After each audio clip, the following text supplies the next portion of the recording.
வணக்கம் நண்பர்களே. இன்னைக்கு நம்ம பழனி மலை சுற்றியுள்ள சித்தர்களின் அதிசய கதைகளை கேட்க போறோம்.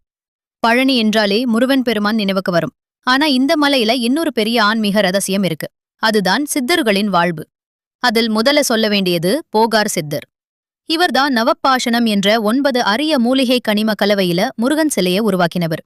அந்த சிலைக்கு செய்யப்படும் அபிஷேக நீர், பஞ்சாமிர்தம் எல்லாமே மருந்தா செயல்படும் என்ற நம்பிக்கை இன்னும் இருக்குது. உலகம் முழுக்க இருந்தும் மக்கள் இந்த அருளை பெற பழனி வர்றாங்க. போகார் சித்தருக்கு ஒரு சீடு இருந்தார். அவர் புலிப்பாணி சித்தர். தன் குருவின் வழியில் பக்தியுடன் இருந்து அந்த சமாதி வழிபாட்டை தொடர்ந்து நடத்தினார். இன்றைக்கும் பழனியில் உள்ள புலிப்பாணி ஆசிரமம் அந்த ஆன்மீக சக்தியை உணர்த்தும் ஒரு புனித இடம்தான். இதோட பழனி பகுதியை சுற்றி இன்னும் பல சித்தர்கள் தங்களது ஆன்மீக சாதனையால் புகழ் பெற்றிருக்கிறாங்க. ஆனா பழனியில் முக்கியமாக போகார் சித்தர் மற்றும் புலிப்பாணி சித்தர் தான் பெரும் புகழ் பெற்றவர்கள். அவர்களின் அருள் கதைகள் இன்றைக்கும் பக்தர்களை காப்பாற்றிக் கொண்டிருக்கின்றன.